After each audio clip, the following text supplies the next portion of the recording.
The galaxy was vast, full of wonders and mysteries. For centuries, countless alien civilizations had thrived in peace, sharing knowledge, resources, and culture. But everything changed when humanity entered the scene. Their arrival wasn't quiet or humble. It was loud, bold, and relentless. Humans spread across the stars faster than anyone expected, colonizing planets, mining asteroids, and building massive fleets. To many older species, humanity's rapid expansion felt like a wildfire, consuming everything in its path. Captain Elena Vega stood on the bridge of her flagship, Aurora Dawn, staring at the holographic message that had just arrived. It was an ultimatum, a chilling declaration from a coalition of three powerful alien races, the Vorthakians, Cenari, and Calith. Together, they called themselves the Triumvirate, and they accused humanity of being reckless, destructive, and unwilling to coexist peacefully. "We gave you space," the hologram said, showing the stern face of Admiral Phrexin, leader of the Vorthakians. His voice was cold and commanding, sending shivers down the spines of everyone who heard it. "But your greed knows no bounds. You take what isn't yours. You destroy ecosystems. And now you threaten the balance we've maintained for millennia." Elena clenched her fists as she listened. She knew this moment would come someday. Humanity's rise hadn't been without consequences. There were accidents, colonies built too close to sacred alien sites, mining operations that disrupted ancient habitats. But she didn't think it warranted war. Still, here they were. "You have 24 hours, Admiral Phrexin continued, his eyes narrowing. "Surrender all your colonies outside Earth's solar system, dismantle your fleets, and submit to our governance, or we will annihilate you completely." The transmission ended abruptly, leaving silence on the bridge. For a few moments, no one spoke. Then the whispers began. Some crew members muttered about surrendering. Others argued they should fight back. Fear hung heavy in the air, but Elena refused to let it consume her. She turned to face her team, her expression calm yet resolute. "This isn't over," she said firmly, her voice cutting through the tension. "We're not giving up, not after everything we've worked for. If they want to fight, we'll give them one. But we won't do it blindly." Lieutenant Ravi Patel, the ship's tactical officer, nodded in agreement. He was young but brilliant, known for thinking outside the box. "They underestimated us once before," he said. "Let's make sure they regret it." Elena smiled faintly. "Good. Start working on a plan. We don't have much time." As the crew scrambled to prepare, Elena walked to the viewport, gazing out at the endless expanse of stars. Her mind raced with questions. Could they really win against such overwhelming odds? What would happen if they failed? Earth itself might be destroyed. Millions, perhaps billions, of lives depended on what happened next. Behind her, alarms blared as reports came in. One of their outer colonies had already fallen under attack. The clock was ticking, and every second counted. Elena took a deep breath, steeling herself for what lay ahead. Whatever happened, she vowed to protect humanity, even if it cost her life. 24 hours. That was all they had. This version keeps the tone engaging, uses simple language, and builds suspense while staying within the word limit. Let me know if you'd like adjustments. The bridge of the Aurora Dawn buzzed with activity as Elena gathered her top officers around a holographic table. The map displayed their fleet's position near Proxima Centauri, surrounded by blinking red dots representing the enemy armada. It was an overwhelming sight. Hundreds of alien ships, each one more advanced than anything humanity had ever built. "We're outnumbered 10-1, muttered Commander Alaric Stone, his voice heavy with frustration. "Even if we fight smart, there's no way we can win." Elena shot him a sharp look. "We don't need to win outright. Not yet. We just need to survive long enough to find a crack in their armor." She turned to Lieutenant Ravi Patel, who was quietly analyzing data on his tablet. "Ravi, you said you had an idea." Ravi stepped forward, adjusting his glasses nervously. He wasn't used to being the center of attention, but he knew this was his moment. Yes, Captain. Our biggest advantage is something they don't have. Quantum entanglement communication devices, or QECs. They allow instantaneous communication across any distance. If we synchronize our attacks perfectly, we can hit them from multiple angles at once, confusing their command structure. Alina raised an eyebrow. That sounds risky. What happens if they adapt? That's where Plan B comes in, Ravi replied, pulling up another set of schematics. We've been working on a prototype called the chronofield generator. It creates localized time dilation, slowing down everything inside its field. If we deploy it during key moments, it could give us precious seconds to outmaneuver them. Colonel Darius Kane, leader of the ground forces stationed on Earth, frowned. Sounds like science fiction to me. Is it even ready for combat? It's not perfect, admitted Dr. Marcus Hale, the scientist overseeing the project. He hesitated before continuing, sensing the distrust in the room. But it's stable enough for limited use. We'll need massive amounts of energy to activate it, though. Alaric crossed his arms, glaring at Marcus. And how do we know we can trust you? You worked for the Vorthakians once. Why should we believe you won't sabotage us? Marcus flinched but held his ground. I left them because I didn't agree with their methods. Now I want to help humanity prove it deserves a place among the stars. That's all I can say. Alina silenced the argument with a raised hand. Enough. We don't have time for this. Marcus, get your team ready. Alaric, prepare the fleet for coordinated strikes using Ravi's plan. Everyone else, focus on what matters most, staying alive. As the meeting dispersed, Alina stayed behind, staring at the hologram again. Her mind raced with doubts. Was splitting their forces wise? Could the chronofield generator really work? And what about Marcus? His past made him unreliable, but she couldn't deny his expertise. Hours later, reports flooded in from the outer colonies. One settlement had already fallen under attack. Civilians were fleeing in chaos. Images showed burning cities and shattered ships. Alina clenched her fists, anger boiling inside her. They were running out of time. Captain, called Ensign Tessa Monroe, breaking her thoughts. The first wave of enemy scouts has entered our sector. Orders. Alina straightened, pushing aside her fears. Engage them cautiously. Use automated drones to test their defenses. And make sure every ship knows the clock is ticking. We only get one shot at this. As the crew sprang into action, Alina felt a strange mix of hope and dread. Their strategy was impossible, but so was humanity's survival without it. Whatever happened next would define their future, and perhaps the fate of Earth itself.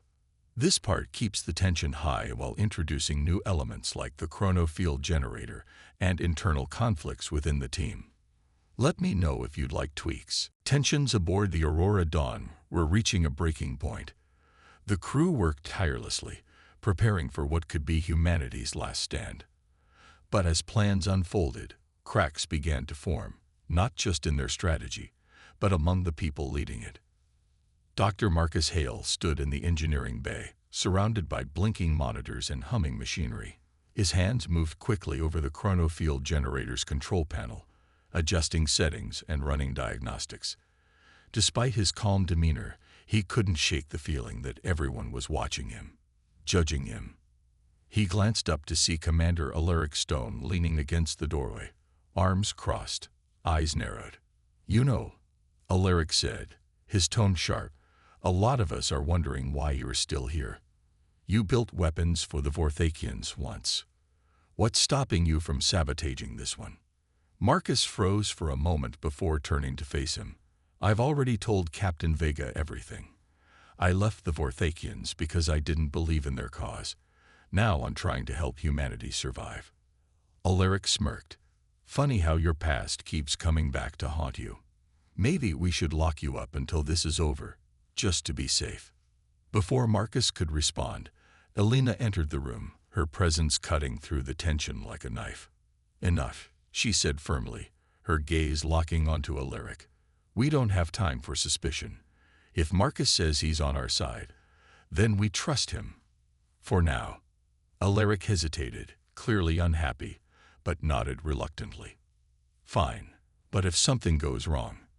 It won't, Marcus interrupted, his voice steady despite the accusation hanging in the air. This generator might be our only chance. Alina turned to Marcus, softening slightly. Keep working. Just make sure it's ready when we need it. As Alaric stormed out, Alina lingered for a moment, studying Marcus closely. She wanted to believe him, but doubt lingered at the edges of her mind. Could they really afford to take the risk? Meanwhile, news arrived from Earth that sent shockwaves through the fleet. One of their outer colonies, Epsilon Station, had fallen under attack. Video footage showed panicked civilians fleeing as alien ships bombarded the settlement.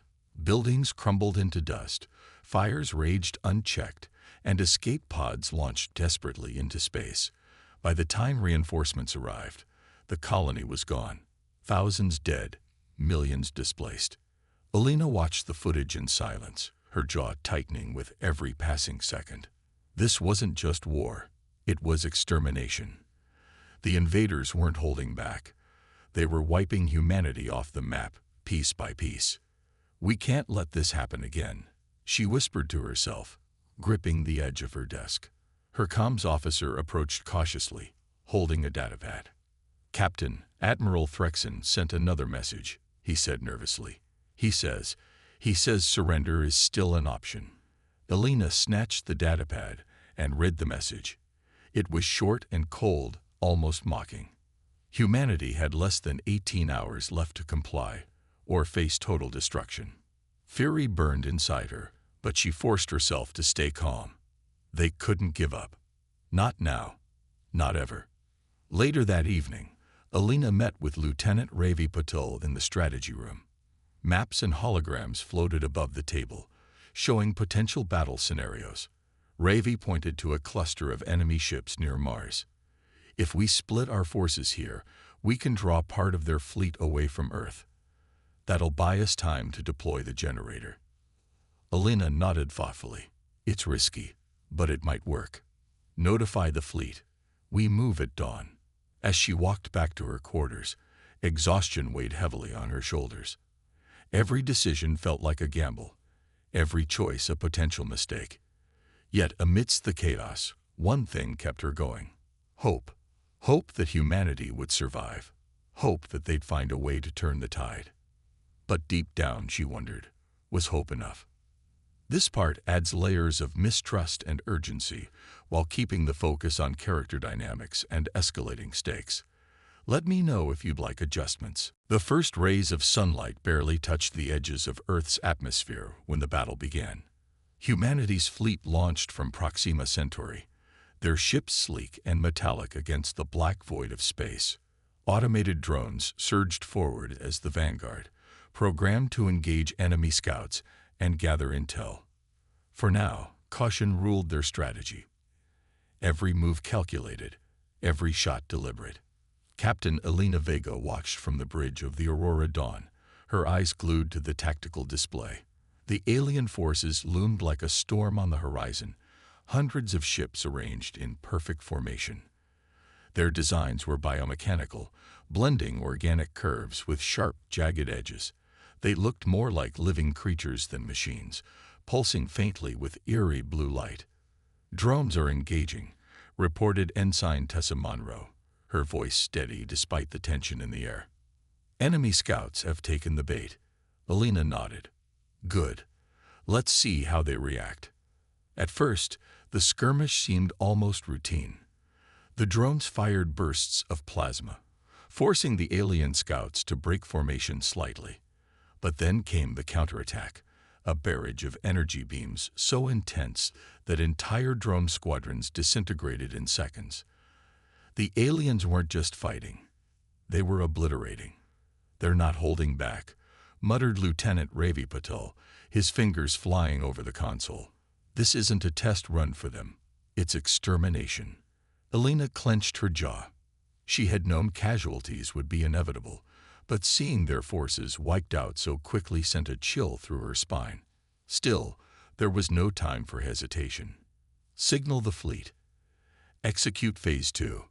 Phase 2 involved splitting the human forces into 3 groups, one to hold the line, another to lure part of the alien fleet deeper into their territory, and a third to sneak behind enemy lines using cloaking technology. It was risky, but if it worked, they could create enough confusion to buy precious time. As the main fleet advanced, the true scale of the alien armada became clear. Dozens of massive carriers emerged from hyperspace, each accompanied by swarms of smaller fighters. The sight was overwhelming, even for seasoned veterans. Yet Alina refused to let fear dictate her decisions. "Keep moving," she ordered. "Don't give them a chance to regroup."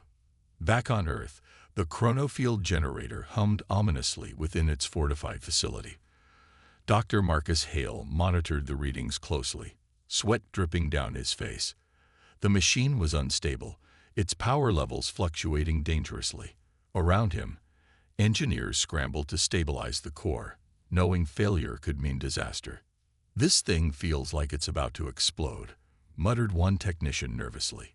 "It won't," Marcus snapped, though doubt lingered in his own mind. "Just keep the flow steady. We need at least 10 minutes of sustained operation during the battle." Meanwhile, aboard a distant alien cruiser, young Zenari officer Syra stared at intercepted communications from the human fleet. Her species prided itself on neutrality, yet here she was, caught between duty and conscience. Something about humanity's desperation resonated with her, a spark of defiance she recognized all too well. "They're trying to survive," she whispered to herself, "just like we once did." Her thoughts were interrupted by Admiral Threxon's voice over the comms. "Destroy their forward units. Leave nothing standing." Syra hesitated, torn between orders and morality. As the battle raged on, she realized she couldn't stay silent forever. On the front lines, the human fleet clashed fiercely with the invaders. Pilots like Ensign Tessa Monroe performed miracles, dodging plasma blasts while taking down enemy fighters. Casualties mounted, but morale remained high. Every shot fired was a message. Humanity wouldn't go down without a fight. Yet even as they fought bravely, the reality of their situation hit hard. Ships exploded around them, debris scattering across the battlefield. Alina gripped the railing of the bridge, watching as her people sacrificed everything to hold the line. "We've done all we can for now," Ravi said grimly. "Let's hope the generator works." Alina exhaled sharply, her heart pounding. Hope was fragile, but it was all they had left. This part ramps up the action while maintaining emotional depth and character focus. Let me know if you'd like changes. Amidst the chaos of battle, secrets began to unravel, some that could change the course of the war. Aboard the alien command ship Zorithus, Syra, the young Zenari officer, stood frozen in front of her console. Her fingers hovered over intercepted messages between the Vorthakians and the Caliph faction. What she read made her blood run cold. The invasion wasn't as unified as it seemed. While Admiral Threxon and the Vorthakians pushed for total annihilation, some members of the coalition doubted the necessity of the attack. One encrypted message caught her attention. "Humanity is reckless, yes, but they are not beyond redemption. This war risks destabilizing the entire galaxy." It was signed by a high-ranking Caliph diplomat named Sorenvi. Syra's heart raced. She had always trusted the Triumvirate's decisions, believing humanity posed an existential threat. But now, doubt crept into her mind. Was this truly justice, or vengeance disguised as righteousness? Back on Earth, inside the fortified facility housing the chronofield generator, Dr. Marcus Hale worked frantically alongside his team. Sweat dripped down his face as he monitored the machine's unstable power levels. The generator vibrated violently, its core glowing brighter with each passing second. Outside, alarms blared intermittently, signaling structural stress. "We're pushing the limits," shouted one engineer, panic creeping into his voice. "If we go any higher, the whole thing might collapse." Marcus ignored him, adjusting controls with trembling hands. "We don't have a choice," Either we make this work or humanity loses everything. His mind flashed back to his days working for the Forthakians. He remembered designing weapons similar to what the invaders now used against humanity. Guilt weighed heavily on him, but so did determination. If he could redeem himself, if he could help turn the tide, it would be worth every sacrifice. On the battlefield, Captain Elena Vega watched grimly as her fleet struggled to hold its ground. Alien gravity disruptors tore through their formations, pulling ships apart like paper. Explosions lit up the void, debris scattering across space. Ensign Tessa Monroe narrowly avoided being crushed by a collapsing asteroid field, her fighter darting through the wreckage with expert precision. "Captain, we're losing too many ships," reported Lieutenant Ravi Patel, his voice tight with strain. "At this rate, we won't last another hour." Elena clenched her fists, frustration boiling inside her. "Keep fighting. We need more time." Just then, an unexpected transmission came through, a faint signal tagged as originating from within the enemy fleet. Elena frowned. "Put it on screen." The hologram flickered to life, revealing Syra's anxious face. "I don't have much time," she said quickly, glancing over her shoulder. "There are divisions among us. Not everyone agrees with this war. Use this intel to exploit their weaknesses. And be careful. Trust no one fully, not even your own allies." Before Elena could respond, the transmission cut off abruptly. The bridge fell silent, everyone processing what they'd just heard. Could they trust Syra? Was this a trap or a lifeline? Elena broke the silence. "Ravi, analyze that message. Find out where it came from. Alaric, tighten security protocols. I don't want anyone leaking our plans." As orders were relayed, Elena turned to Marcus, who had joined them via secure comms. "How close are you to activating the generator?" "It's ready," Marcus replied, exhaustion evident in his voice. "But once it's online, we'll only have 10 minutes before it overheats. After that, well, let's just say it won't end well." Elena nodded, resolve hardening in her eyes. "Then we'll make those 10 minutes count." Moments later, the chronofield generator roared to life, creating ripples in space-time around key targets. Time slowed dramatically, giving human forces precious seconds to regroup and strike back. Pilots cheered as they dodged attacks that seemed to move in slow motion, while engineers scrambled to stabilize the generator's failing systems. But even as hope flickered, danger loomed. Inside the enemy fleet, Admiral Threxon growled in anger. "What is this sorcery?" he demanded, watching as his ships faltered under the strange phenomenon. Turning to his officers, he barked, "Find the source and destroy it." Syra listened quietly, her heart pounding. Humanity's fate rested on fragile alliances and desperate gambles. And deep down, she knew she'd have to choose a side. Soon. This part introduces critical revelations, escalating stakes, and emotional dilemmas while keeping the tension high. Let me know if you'd like adjustments. The chronofield generator hummed ominously, its energy pulsing through the atmosphere like a heartbeat. On Earth, strange distortions rippled across the sky. Clouds froze mid-drift, and falling debris from earlier attacks seemed to hang suspended in midair. For humanity's forces, those precious moments of slowed time felt like a miracle. Pilots darted between enemy ships with newfound agility, dodging plasma blasts that crawled toward them at a snail's pace. But miracles came at a cost. Inside the fortified facility housing the generator, Dr. Marcus Hale fought to keep the machine stable. Sparks flew from overloaded circuits, and warning alarms blared incessantly. The core temperature had risen to dangerous levels, glowing an ominous red. Engineers shouted over the noise, their voices tinged with panic. "It's overheating," one technician yelled, pointing at the gauges. "If we don't shut it down soon, it'll explode." Marcus gritted his teeth, sweat pouring down his face. "We can't stop now. Humanity needs every second we can give them." He adjusted controls frantically, rerouting power to stabilize the system.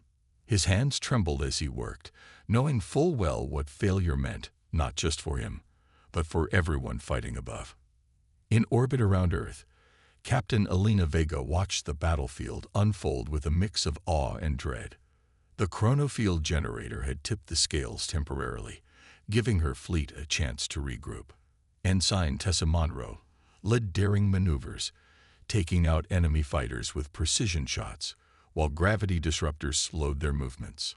Yet even with the advantage, the toll was devastating. Ships exploded left and right, their wreckage scattering across space. Casualty reports flooded in, each name a reminder of lives lost. Elena clenched her fists tightly, forcing herself to focus. "Captain," Lieutenant Ravi Patel called out, his voice tense. "Alien reinforcements are approaching. If they arrive before the generator fails, we're finished." Elena didn't respond immediately. Her mind raced, calculating options. They needed more time. But how? Inspiration struck suddenly, born out of desperation. "Signal all remaining carriers," she ordered. "Prepare EMP satellites for deployment. We'll use the generator's last minutes to blindside them." Ravi hesitated. "That'll drain the generator completely." "Are you sure?" "We don't have a choice," Elena snapped. "Do it." As orders were relayed, chaos erupted aboard the alien command ship Zorithus. Admiral Threxon paced furiously, his tail lashing behind him. The sudden slowdown of time baffled him. And worse, his fleet's coordination faltered under the unexpected assault. He turned to his officers, fury blazing in his eyes. "What is causing this?" he roared. "Find the source and destroy it immediately." Syra listened quietly, guilt gnawing at her insides. She knew exactly what was happening. The humans had deployed some kind of experimental weapon, and though she wanted to help them, revealing too much would expose her betrayal. Instead, she stayed silent, biding her time. Back on Earth, Marcus stared at the generator's control panel, his resolve wavering. The machine was seconds away from catastrophic failure. Around him, engineers scrambled to evacuate, shouting warnings about imminent collapse. But Marcus couldn't leave, not yet. "This isn't just about me," he muttered under his breath. "It's about redemption." With trembling hands, he manually stabilized the core one final time, buying humanity another 30 critical seconds.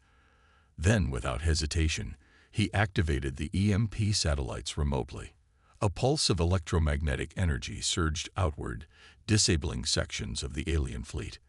Their weapons powered down, shields flickered, and communications went dark. On the bridge of the Aurora Dawn, cheers erupted as enemy ships faltered. But the victory was short-lived.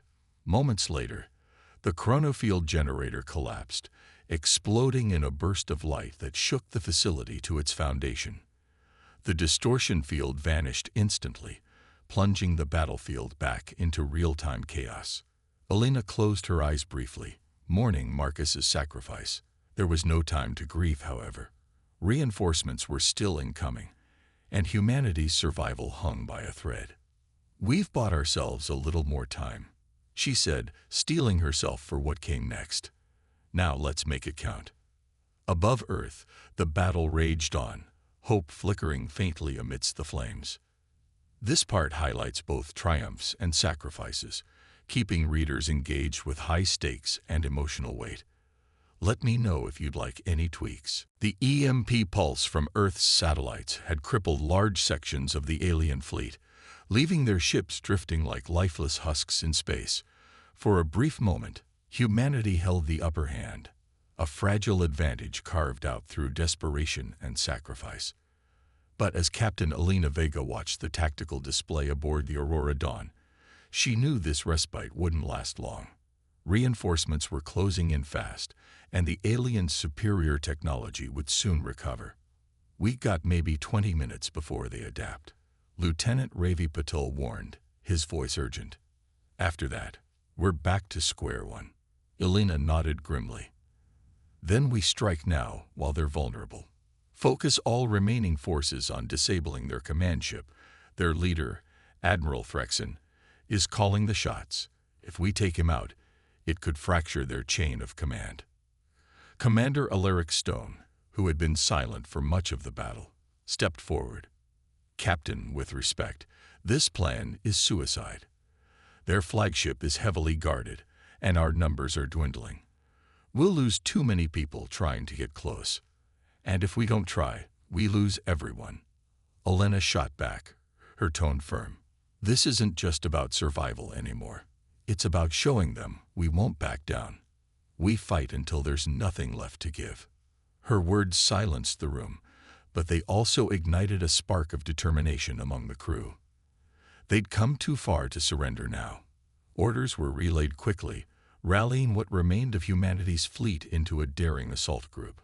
Pilots scrambled to their fighters, knowing full well they might not return. Yet none hesitated. They believed in Alina's vision, even if it came at great cost. Meanwhile, aboard the alien command ship Zorithus, confusion reigned supreme. Admiral Threxon prowled the bridge, his patience wearing thin. The sudden EMP attack had thrown their systems into disarray, forcing engineers to scramble for solutions. Worse still, whispers of dissent spread quietly among his officers, some questioning whether the war was truly necessary. Cyrus stood near the edge of the chaos, her heart pounding. She couldn't shake the feeling that humanity deserved a chance to prove itself. Taking a deep breath, she made a decision. Slipping away from the main chamber, she accessed a secure terminal and transmitted critical intel to the human fleet. It included weak points in the Zorithus defenses and access codes to bypass its outer security layers. "This is reckless," she whispered to herself as the data streamed through. "But I can't stand by and watch them destroy everything." Back on the Aurora Dawn, Alina received Cyrus' transmission with cautious optimism. "Ravi, verify this intel. If it's legit, use it to plan our boarding operation." "It checks out," Ravi confirmed after a tense few moments. These codes match known patterns used by the Vorthakians. Whoever sent this risked a lot to help us. Alina allowed herself a small smile. Someone inside their ranks wants peace or revenge. Either way, let's honor their courage. With renewed focus, the human fleet launched its final push. Fighters swarmed toward the Zorithus, drawing fire from enemy escorts while cloaked warding pods slipped past undetected. Inside one such pod, Colonel Darius Kane led a team of elite Marines, each equipped with experimental plasma rifles and reinforced armor. "Remember your training," Kane said over comms, his voice steady despite the tension. "We only get one shot at this. Stick together and keep moving." As the pod latched onto the hull of the alien flagship, Kane's team breached the airlock, engaging enemy patrols in fierce hand-to-hand combat. The corridors of the Zorithus were dimly lit and labyrinthine, filled with eerie organic sounds that echoed ominously. Every step felt like walking into a predator's lair. But retreat wasn't an option. On the bridge of the Zorithus, Admiral Threxon finally noticed the breach. His eyes narrowed dangerously as he barked orders to his crew. "Seal off the lower decks. Flood the corridors with gas if you have to. I want those intruders dead." But Syra intervened subtly, rerouting some commands to buy Kane's team more time. Her actions went unnoticed, for now. As humanity's forces fought their way deeper into the alien stronghold, hope flickered faintly amidst the chaos. Alina watched the progress unfold on her monitor, gripping the railing tightly. "Hold on, everyone," she murmured. "Just a little longer." The tide of the battle teetered precariously between victory and defeat, but for the first time, humanity dared to believe they could win. This part keeps the action intense while introducing key allies and turning points, ensuring readers stay hooked. Let me know if you'd like adjustments. The corridors of the alien command ship, Zorithus, were a war zone. Colonel Darius Kane and his team of Marines pushed forward, their plasma rifles blazing as they fought off waves of Vorthakian soldiers. The air was thick with smoke and the acrid smell of burning metal. Every step felt heavier than the last, but none of them faltered. They were too close to give up now. "Sector C-12 is clear," shouted one Marine, gesturing toward a sealed door ahead. "This must lead to the central chamber." Kane nodded sharply, signaling for 2 engineers to plant explosives on the reinforced hatch. Behind them, the sounds of enemy reinforcements grew louder, boots pounding against the floor, weapons charging. Time was running out. "Hurry it up," Kane barked, covering the rear as bursts of energy zipped past his head. His armor bore scorch marks from earlier skirmishes, and his breath came in ragged gasps, but he refused to let exhaustion slow him down. The explosion ripped through the door, sending shards of metal flying. Beyond it lay the heart of the Zorathis, a massive chamber filled with glowing consoles and pulsating organic structures.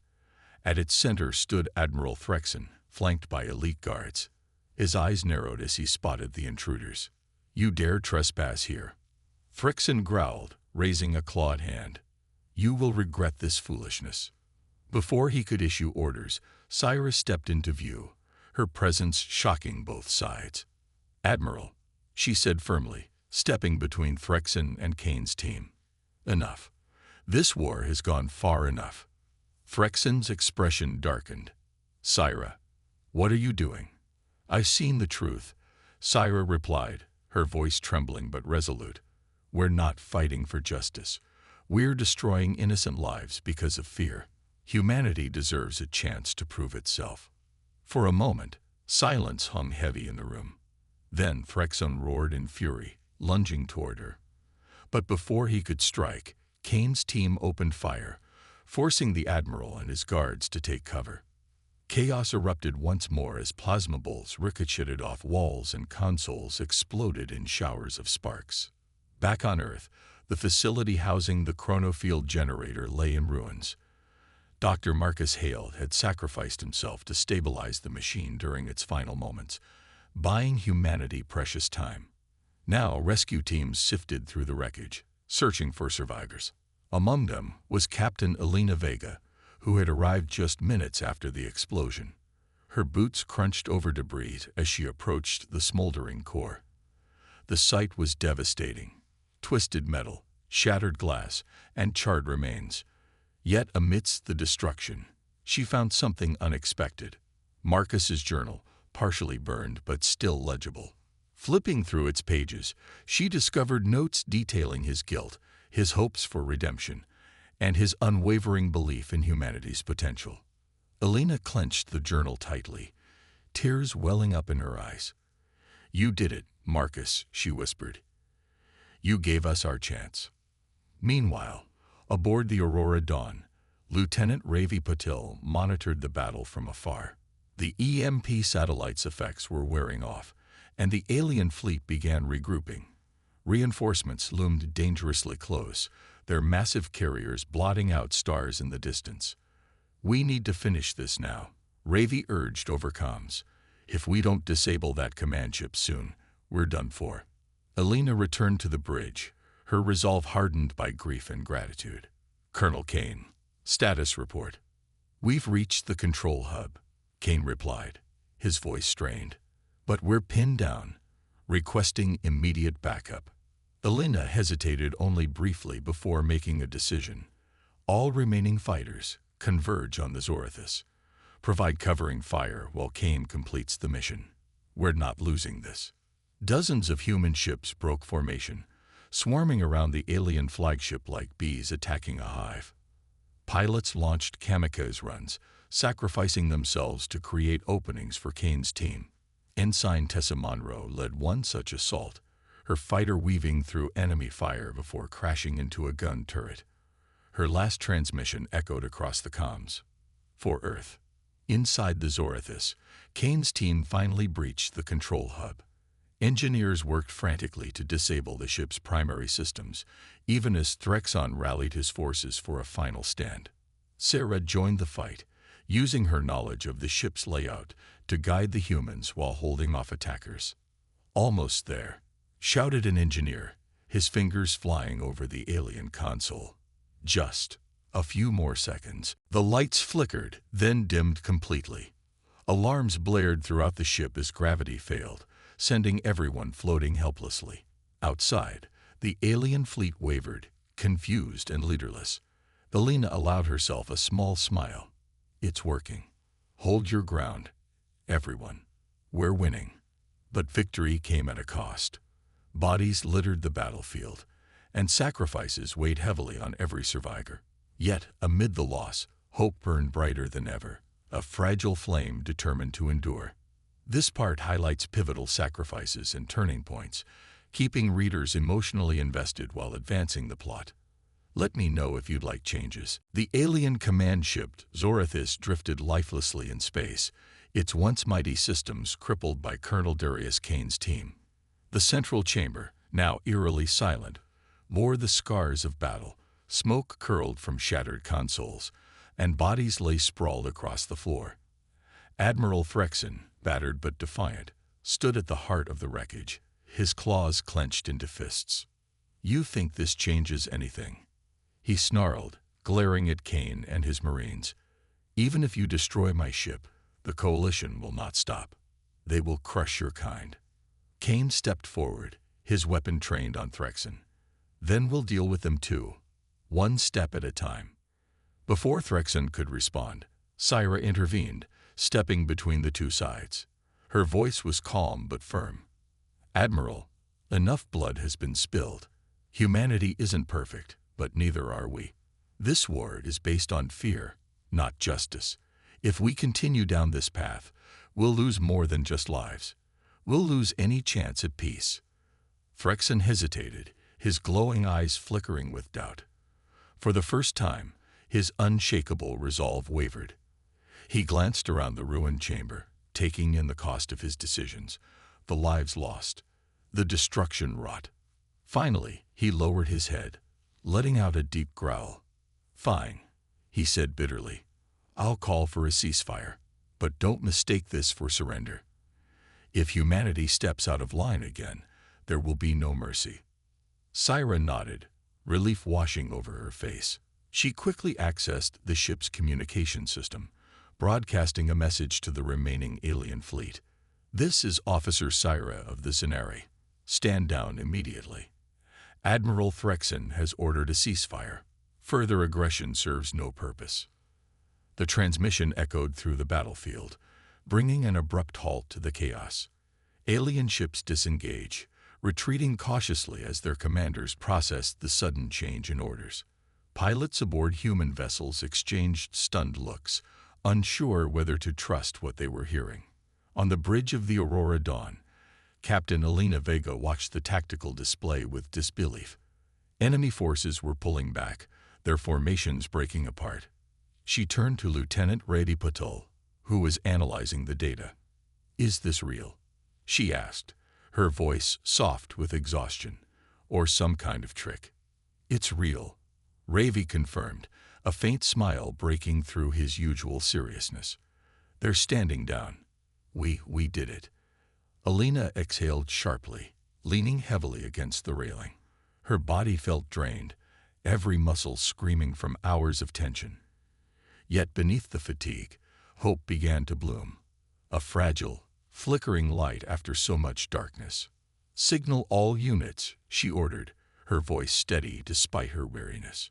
"Stand down but remain alert. And send a message to Earth. Tell them it's over, for now." Back on Earth, celebrations erupted as news of the ceasefire spread. Cities lit up with fireworks, and crowds gathered in streets, cheering for the heroes who had saved them. But amidst the joy, there was also mourning. Memorials sprang up overnight, honoring those who had given their lives in the fight.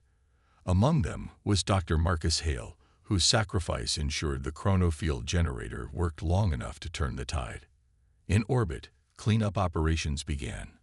Wreckage floated silently through space, a grim reminder of the cost of war. Elena walked among her crew, offering quiet words of gratitude and comfort. Each face told a story of loss and resilience, of people pushed to their limits yet refusing to break. Later that evening, Elena met privately with Syra aboard the Aurora Dawn. The young Zenari officer stood awkwardly, unsure of how to act around the woman she'd helped save. "Why did you do it?" Elena asked gently. You risked everything to help us. Syra hesitated before answering. Because I believe in second chances. My people have made mistakes too, but we learned from them. Maybe yours can too. Alina smiled faintly. Thank you. Without you, we wouldn't have made it this far. As the two women shook hands, a tentative bond formed, a symbol of the uneasy alliance that lay ahead. Humanity had survived, but survival wasn't victory. Trust would take time to rebuild, wounds would take longer to heal. Still, as Alina gazed out at the stars, she allowed herself a moment of quiet optimism. The galaxy was vast, full of challenges and unknowns. But for the first time, in 24 grueling hours, humanity had a future worth fighting for. This part wraps up key conflicts while setting the stage for reflection and rebuilding, keeping readers engaged with emotional resolution. Let me know if you'd like adjustments. The galaxy was quiet, for now. The ceasefire held, fragile but intact, as both humanity and the Coalition began to pick up the pieces of what they had broken. On Earth, cities slowly came back to life, their skylines marred by scars of battle, but illuminated once more by hope. Memorials were erected in every corner of the planet, honoring those who had fallen, not just soldiers, but civilians caught in the crossfire. Among them stood a plaque dedicated to Dr. Marcus Hale, engraved with simple yet powerful words, "For redemption, for humanity." Captain Alina Vega walked through one such memorial late at night, her boots crunching softly against gravel paths lined with flickering lights. She paused before Marcus's plaque, staring at it for a long moment. Her mind replayed his final moments, the sacrifices he made to ensure the chronofield generator worked when it mattered most. Though grief lingered, she felt grateful. Without him, this fragile piece might never have been possible. "Thank you," she whispered quietly, placing a hand on the cold metal surface. Then, straightening her posture, she turned away. There was still work to be done. In orbit around Earth, negotiations began aboard the Aurora Dawn. Admiral Threxon, though reluctant, agreed to meet with human leaders under Syra's mediation. The young Zenari officer became a bridge between two wary sides, her calm demeanor easing tensions whenever talks grew heated. "We cannot undo the past," Syra said during one particularly tense session, "but we can choose how we move forward. Will we rebuild trust, or let fear dictate our actions?" Her words struck a chord, even with Threxon, whose pride had taken a blow. Slowly, agreements emerged. Humanity would dismantle some colonies deemed too invasive, while the Coalition promised to share resources and knowledge to help prevent future conflicts. It wasn't perfect. Both sides harbored lingering resentment, but it was a start. Colonel Darius Kane, representing Earth's military, voiced skepticism. "How do we know they'll keep their word? Trust isn't earned overnight." "They won't," Alina interjected firmly. "Not fully, not yet. But neither will we. This is about proving ourselves, not just to them, but to each other. We're writing a new chapter here." Back on Earth, Colonel Kane oversaw efforts to rebuild shattered colonies and restore ecosystems damaged by humanity's rapid expansion. He worked alongside teams of scientists, engineers, and diplomats, determined to show that humanity could coexist responsibly. It was slow, painstaking work, but progress was visible in restored habitats, cleaner mining practices, and renewed cooperation with alien species willing to give humans another chance. Meanwhile, Ensign Tessa Monroe became a symbol of resilience for the younger generation. Her daring feats during the war inspired countless others to join Earth's defense forces, not out of aggression, but out of a desire to protect their home and earn respect among the stars. When asked about her heroism, she simply smiled. "I didn't do anything special. I just fought for what mattered."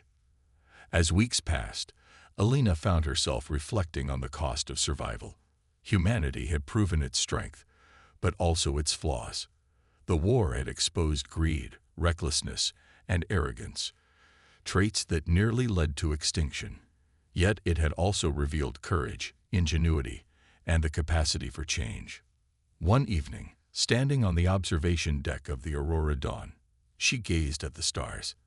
They seemed brighter now, untainted by the shadow of war.